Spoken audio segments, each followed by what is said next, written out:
but not existing as some supreme Lord and Savior in the high heavens, but as an egregore residing in the astral plane. And this entity, Jesus Christ, is fed by the emotional energy, devotion, and worship of almost 2.4 billion human minds on this planet. Now, in the book Egregore, the occult entities that watch over humanity, there's a section in the book called the Tarot by, and I hope I'm pronouncing this name right, so forgive me if I botched it, Mohuni Sadhu. There's a section in the book called the Tarot by Mohuni Sadhu, and in it there's an eye-opening part, and I'm actually going to read this, where it says this, and I quote, and listen to this carefully. It says that, imagine an intelligent and well-disposed man who is able to concentrate, is thinking about a good idea, giving it a certain form. He may then find others who have the same or similar ideas, and so a circle of men come into being who are all thinking along the same lines, but in a different form. It is as if every one of them is repeating the drawing of a plan, placing a pencil again and again on the same contours. The thing grows in strength, develops an astrosome, and becomes an egregore, or a collective entity. Such an egregore, like each astrosome, defends, it heals, and even resurrects the physical bodies of its members, rousing them to activities and realizations of the ideal principle incorporated in the egregore. So, for example, an egregore of a benevolent society may urge its physical members to still more activities and work, and the attracting of new members, quote unquote, Christianity. Egregores belonging to organizations and nations who are imbecile to one another are able to fight on the astral plane while their human beings fight on the physical plane. If on the physical plane, enemies destroy the bodies of members of a particular egregore, their astrosomes, their astral bodies, fortify the egregore on the astral plane, while the human beings fight on the physical world. Recall the persecution of Christians by Jews and pagans in the early days of the new religion. The former won the fight because they were stronger on the astral plane. This is why the church at the time said that the blood of martyrs is the best seed for new Christians. Egregores can establish themselves through various physical locations, thereby assuring their continual survival. The location of objects such as a relic, a cross necklace, then becomes a talisman of sort, directly connected to the earth and the life experiences of the adept who established it. This is often a natural occurrence, rather than the result of rituals, invocations, or these operations limited to creating a single object exclusively for ritual purposes. It has, if you will, an element of grace to it. Now, with all that being said, really meditate on what I just read. An egregore, and I also believe this too, egregore also has a very parasitic type of nature with its devotees. And I found this interesting because it crossed my mind how there does seem to be some sort of parasitic nature to the God of these three major religions. I feel like simple prayers that you're praying, like I need a new job, or I want a new marriage, or I need some money, etc., can go answered by the egregore. But prayers usually involving things like world peace, for example, are a lot harder to answer or simply go unnoticed or unanswered. This can be done for two reasons. Either A, these egregores, although having powers within the individual psyche and in power centers in the astral plane, does not have the power to influence anything on a grand scale, especially among groups of people in which the egregore has no jurisdiction in, both physically and astrally. Or B, the parasitic occult beings have no interest in answering prayers of that nature for the simple fact they do not benefit the plan. It does not benefit the plans and agendas these beings have, or these beings can begin to take on. Answering a prayer about ending war, well, would a being that in essence feeds off the energy generated by war have an interest in that, of ending war? This parasitic relationship is seen by many to be some sort of circle of life, or we're all interconnected and dependent on each other. And while that may sound sweet, I do think many people don't see the darker side of what that really means. Answering prayers and pleas that will further keep one locked in a matrix, so to speak, is genius because it keeps the individual locked in a frequency of looking outward to some God instead of looking in. So I bless you with a new car, or he blessed me with a new house, or he blessed me with a new husband or with a new wife. All these material things that can be easily destroyed, can be easily replaced, or can be lost over time. And in exchange, you feed me emotional and physical energy, and I continue to grow. Let me stop right here and let me go a little bit further in that, because I understand, and I know a lot of us, we've been in that situation before, especially as myself as a Christian, of course, me knowing, Christians as well. And not just Christians, but, but we're going to bring it to the Christian religion, since that's what predominantly a lot of, I know, my listeners grew up in and have seen and have witnessed. So we can all kind of come together as this collective thing of what we understand the reference. We see a lot of, Christians and, faithful believers in the Lord Jesus Christ. It's always a testimony. And don't get me wrong, I'm not saying that these testimonies and these answered prayers in no way, shape, or form does not have any real meaning in the life of the person that the prayer was answered to or answered for. So if you want your child off drugs, or if you needed a new house, or if you needed a new car, or things like that, this is not me taking away or bashing the answered prayers of these people or the perceived answered prayers of these people. On a deeper occult level, one thing that I am noticing is this. When we go into a lot of these Christian sects, especially the 21st century fundamentalist, prosperity gospel type Christians, where this God, this entity seems to bless you when you give to it. So tithes, in this case, we're going a little bit deeper. So emotional energy, your prayer and devotion alone feeds it. I don't think a lot of people realize that. The fact that you even go in Joel Osteen's church and can't even put $1 in the offering plate because you have bills to pay, your very existence in that church alone with devotion and worship is feeding this entity. And it gives materialistic things out. That's all the church seems to really focus on right now.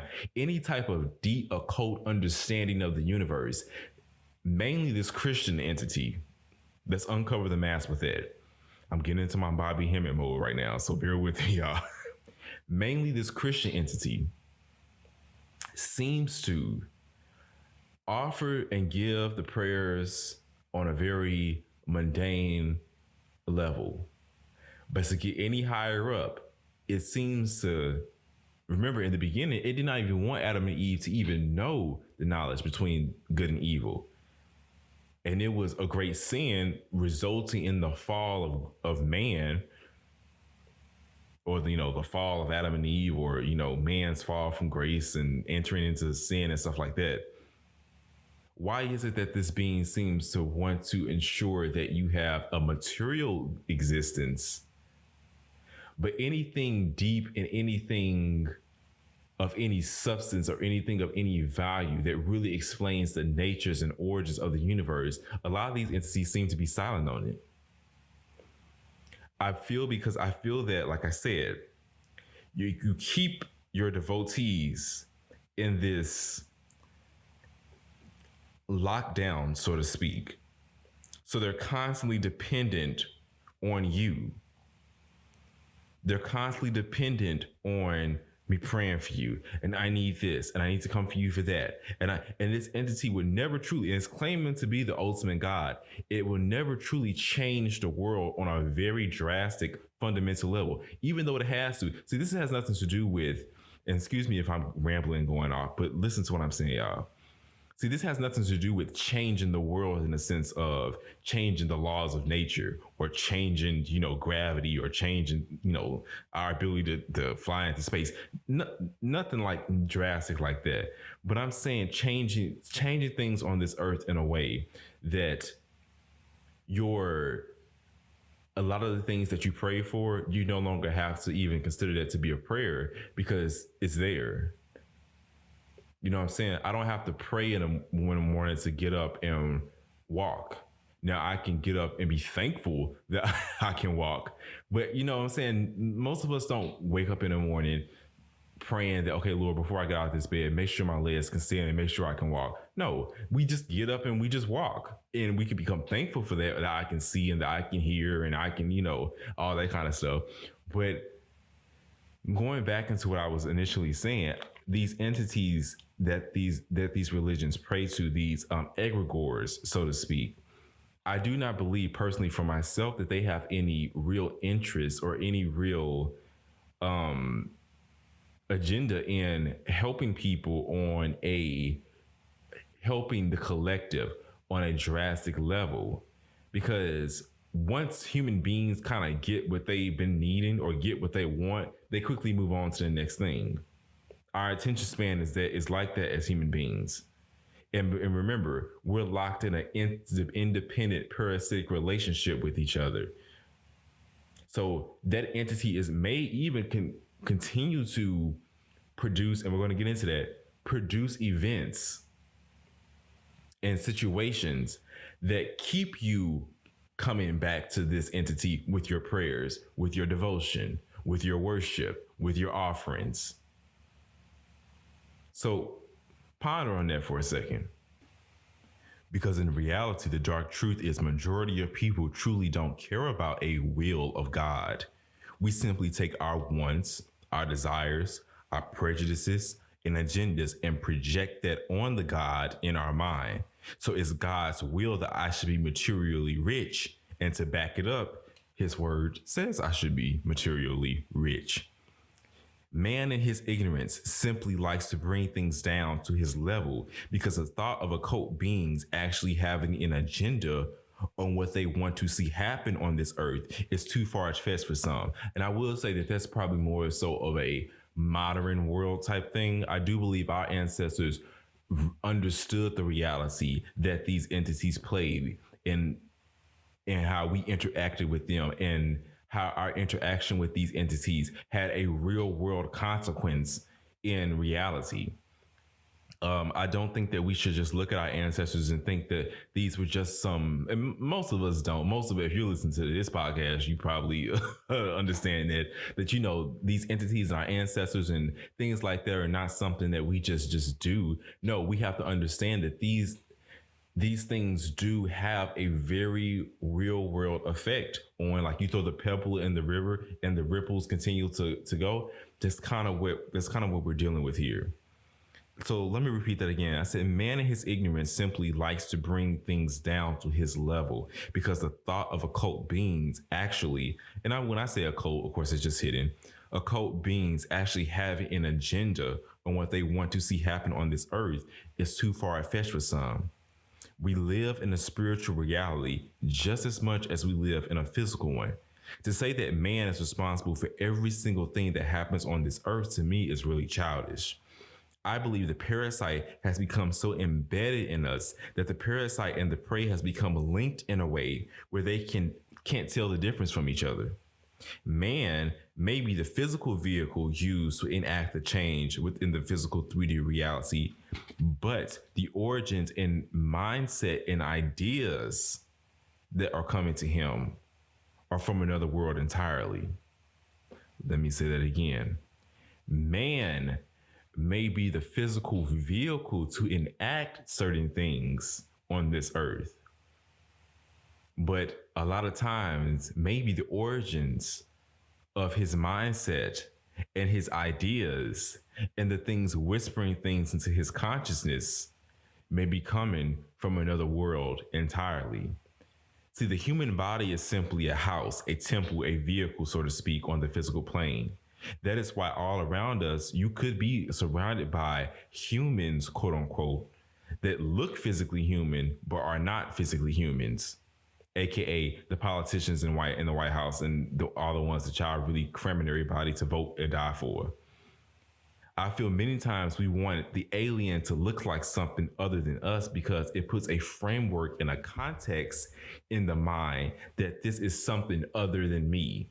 So, for example, I want the alien and the demon and the angel to come to me looking like what I perceive or think an alien, a demon, and an angel should look like. Therefore, in my conscious mind, I can look at the thing and have a context and a framework in which I'm interacting with this deity or with this entity.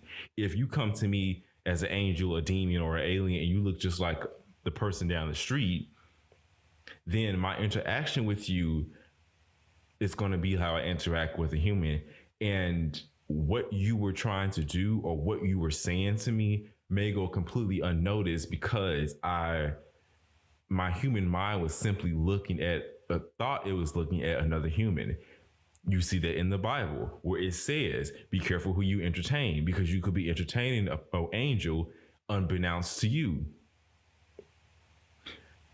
The Bible, for all the things that we like to claim that it is, it has a lot of real truth in it. Like if you can decode it and take out of it what you really need, I can't say, I will be the first to say this.